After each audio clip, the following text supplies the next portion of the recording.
Tignan, pwede ba na? Dili, very stricto ka ini din ha, kay ginahimo na din ha, na negosyo. Wala ko gasulti nga ikaw. Dili na to gusto. Isurrender lagi niya. Nag-surrender niya. Tama man isurrender niya. Pero ang punto ko, sinabi man kaya na bawal. Bakit di pugos pa? Napoy guess no, mga digid mo dawat niya. Napukuan ng pala. Kung anong sasabihin mo. Di ba? Sinabi naman namin, no? Kasi palagi naman yung inulit mo. Kaya gani, ginasabi ko na hindi lang ang dagdagan ninyo na sa delegate pwede. Sabi mo kanina, hindi mo sinabihan. Sige, tama na yun. Ayaw ko na ginayat. Alika dito. Sabihin ko sa iyo rin sana ha. Huwag ka din masyadong dito ka na. Ewan ko kung ilang taon ka na nagwardya. Ilay ka. Hindi rin. Ilang taon? 4 years. 4 years. In the 4 years of your service, iba dito. Ha? Lang sa gwardiya ang niyang trabaho, isunod niya ang mando sa management nga bawal sila mo daw tip muna history nila sa mga customer, pero ang customer di man ginatan mapugnan na sila nga pasalamat na mga mga tao nga ana mo. So sa case ano ato ang ka-5 na si LG mga kapogs, nagpaka-honest gid siya no, ikuha niya ang kwarta giton over niya sa management, hindi karon na tabo nadabo-dabuan na nun si kasama ni manager. Oy, shout out manager.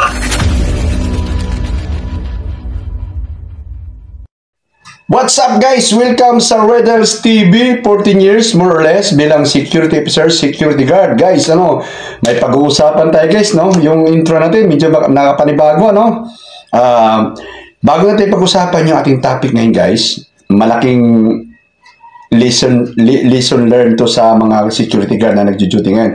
Pero bago tayo mag-proceed doon, baka magulat kayo na nakita nyo bilang rockers ba ang datingan? Kasi guys, ganito po yan ha.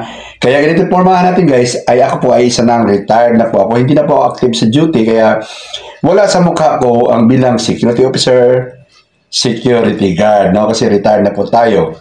Kaya guys, ako guys ay gumagawa ngayon ng mga video para magbigay ng tinatawag na gabay, guidance, at mentoring na rin sa mga nag-duty tulad ng pag-uusapan na yun natin ngayon guys, no? Pero bago nga lang guys, pwede niyong puntahan yung channel ko, ayan.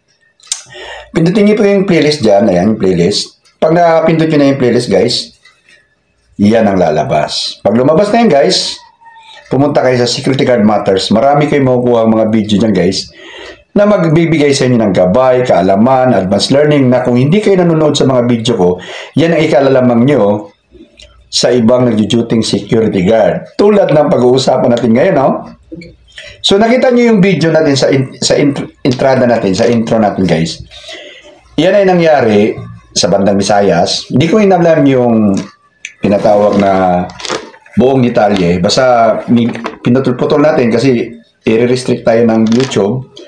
So, isang security guard, lady guard, nagsauli, nag-turnover ng tip. Ano ba yung tip? Ito yung mga bagay na binibigay sa mga security guard. Pag masaya yung tao na nabigyan mo siya ng assistance ba? Lalo na kung sa mga government, mga private din. Nabigyan mo sila ng assistance, napaluwag sa kanilang damdamin. Hindi nila maiwasan ng customer na bibigyan ng pasalamat through pagbigay ng cash. Kasi alam nila na ang mga security guard ay, alam na, minimum lang naman tayo, mga security guard. So, malaking bagay kung may mabigyan tayo ng pang-merienda ang tawag doon sa salita, no? Ngayon guys, yung babae ay binigyan ng tip.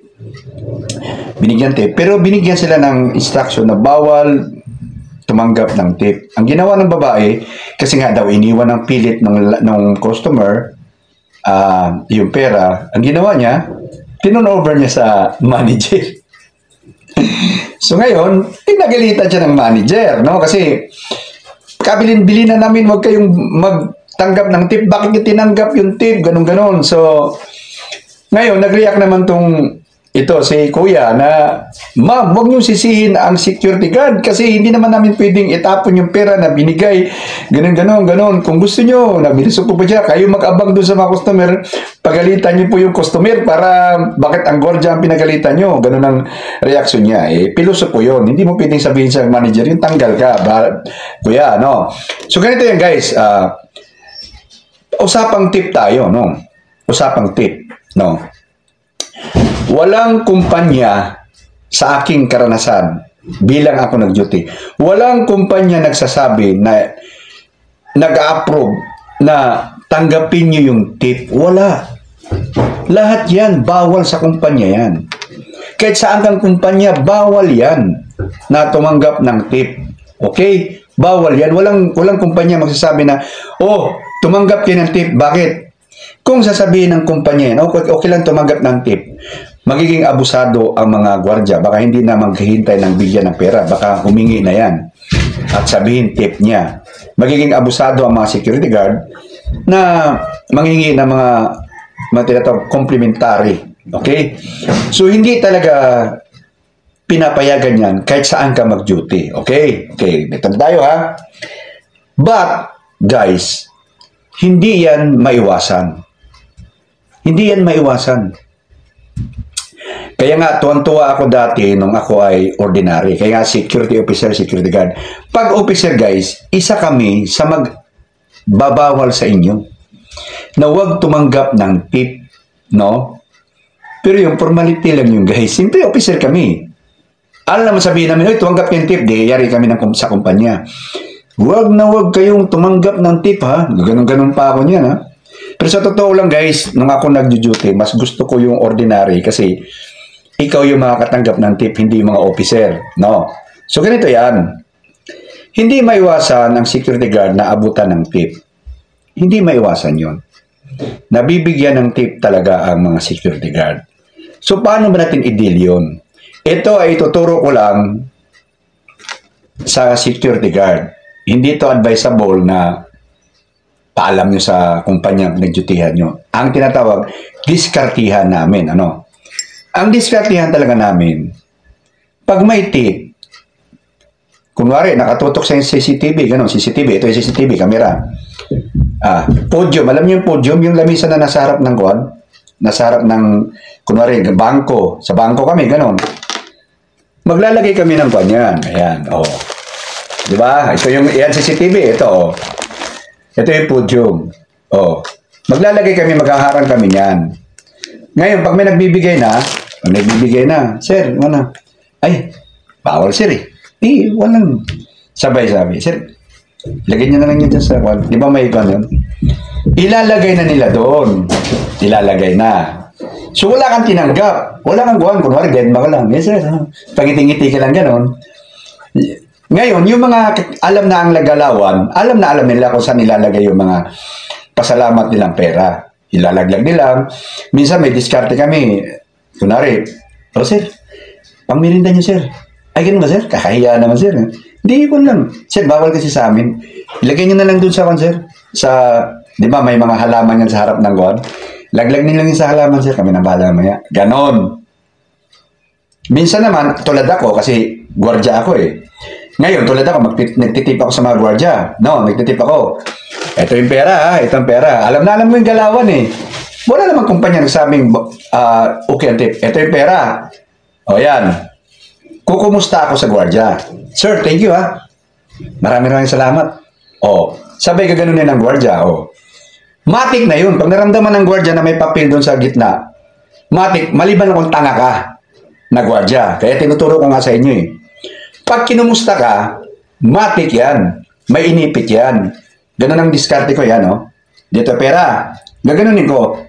Siyempre, bago ako kumumusta, nakagayunan. Sir, thank you, sir, ha?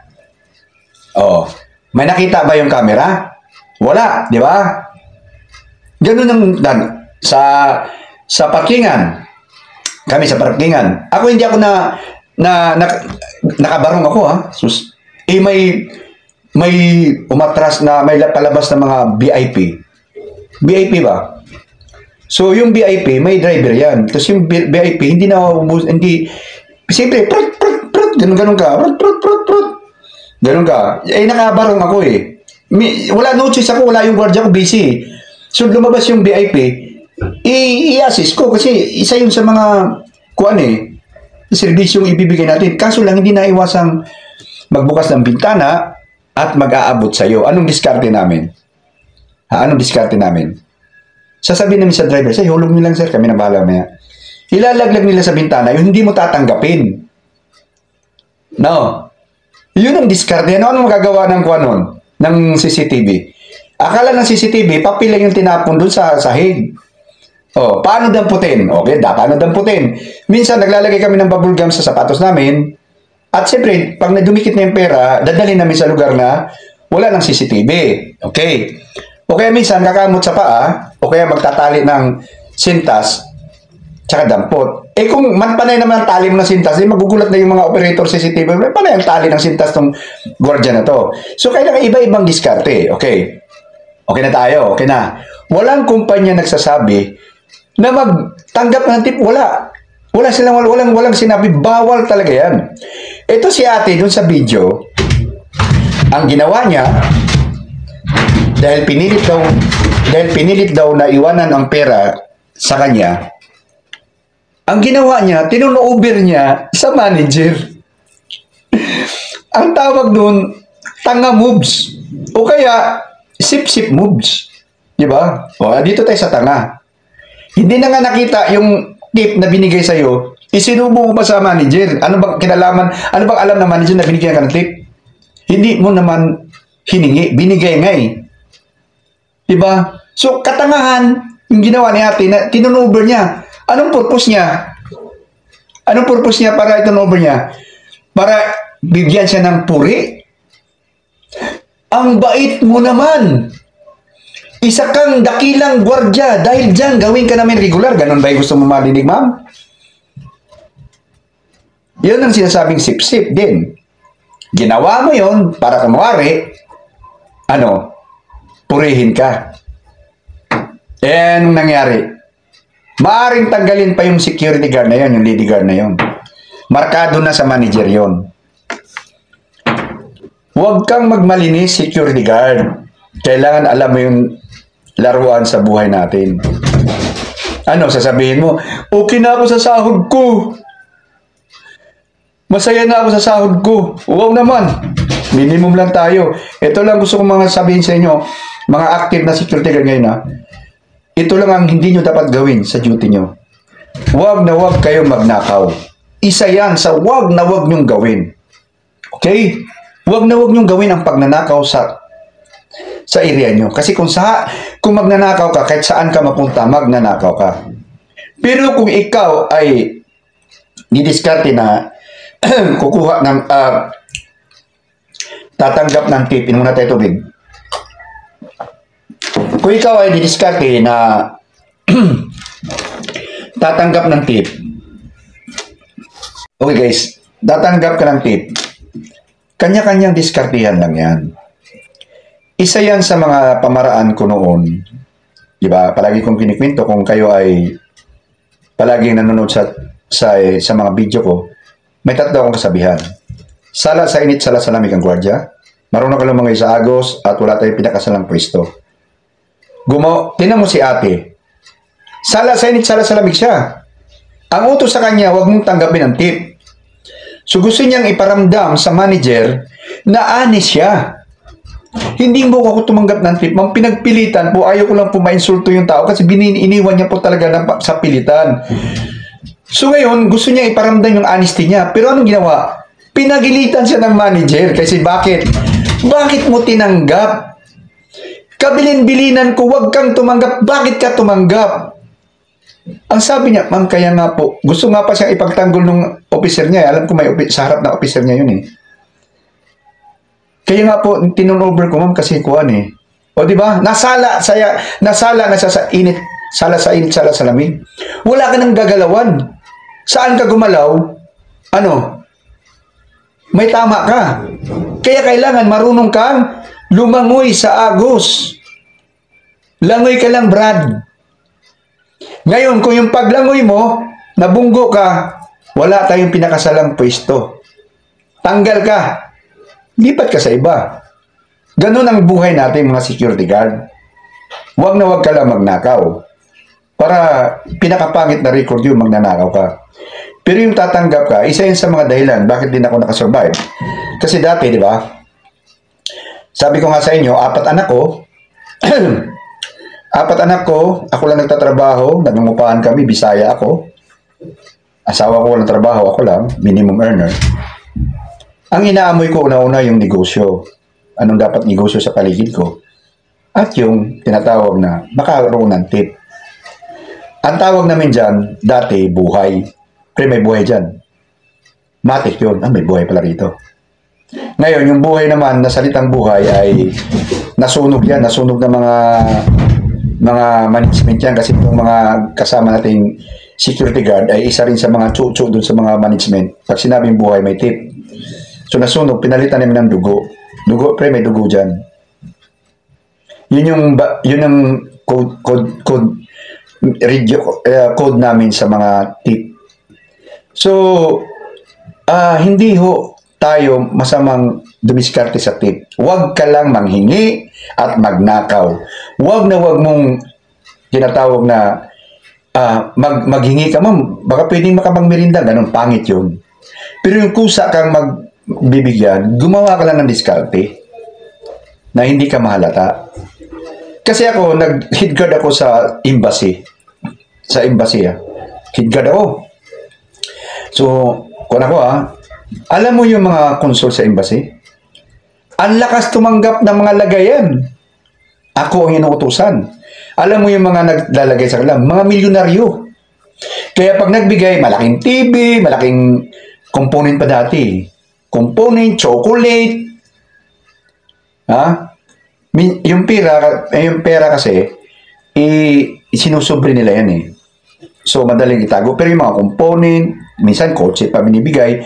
Pero kung mga items na, ang ginagawa ng mga konsul, tinatawag ako, na punta ka sa kotse ko, may ikakarga doon. Ako yung inutusan. Tip yun, para sa atin, lagay yun. Pero, sikrituhan sila, pinapadiretso nila sa kotse nila. Ako inutusan, huwag na huwag kayong tumanggap ng tip, ganun-ganun sila. Pero sa amin sila nag-uutos ng kuwan. Kami naman, hindi, subukan nyo mag-duty sa embassy. Ang daming pera dyan. Pero nakatutok yung CCTV dyan. Okay?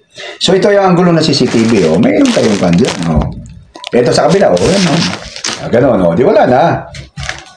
Tsaka wag tumanggap ng direktang kamay. Ganon. At tsaka yung nga, kumusta?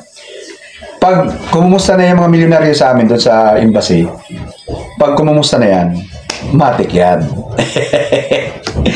Pag may kumumusta sa'yo, yun lang minsan, kinumusta ka talaga, magpasalamat, pero walang binigay na pera. Ang kaso lang, yung mga kasama mo, ay nag-iisip na pag kinumusta ka, mayroon ng perang nilagay doon. Kaya minsan, yun din ang pinagkakaguluhan ng mga, nagkaagulo yung mga kasama, kasi tinatago daw. At saka may mga kasama rin talagang pupal din.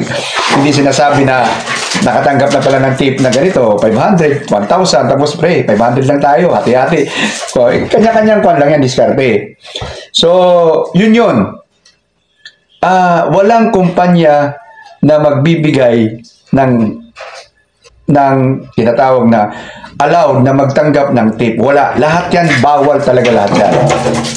Bawal lahat yan. Ang gulo ng aso namin. Bawal talaga lahat yan. Okay? So, didiskarte na lang. Si ate, ang ginawa niya, sabi niya, bago ka ba sa trabaho? 4 years? Bago pa ba yung 4 years? Hindi na. Alam ko kung yun. Palapad sa papel yung tinatawag nun. Palapad. Gusto mo lang lumapad papel mo. Yung sarili mong galaw na kasipsipan. Sa'yo din pumutok. Minsan kasi, wag kwan. Alam mo anong purpose mo, bakit sinauli mo yung tip na hindi naman ako para sabing honest ka. Para ipalapad mo yung papel mo. Hindi. Tayo mga gwardya ay minimum lang. Malaking bagay sa atin na bibigyan tayo ng pangmerinda at hindi nawawala yon. Huwag ka lang garapal, huwag ka manghingi, huwag ka magnakaw. Pag binigyan ka, simplihan mo lang. Kunwari, talagang yung camera, alisin nyo nga yung nakaharang dyan, wala nakaharang sa camera. O anong kwan? Sir, ay sir, bawal kasi sa amin. Iwan niya lang po dun sa kwan, sir. Dadaanan ko na lang. O alito ka, kasi mag-iwan dun, baka kunin. Kadalasan, nag-aaway din magkasama kasi inunahan ng isa eh. Di ba? At saka hati-hati kayo. Kung mayroon na kayong buhay na dumating sa inyo, huwag kayong kupal din. Maghati-hati kayo para walang sumbungan. Ganun yon, okay? So, tayo mga security guard, minimum earner tayo. At hindi nawawala sa atin ang pasalamatan tayo ng mga customer. Magbibigay sila ng tip. Nasa iyo lang yan kung paano ka diskarte para tanggapin yung tip. Okay? Ngayon yung ginawa ni ate, para sa akin kasipsipan yun.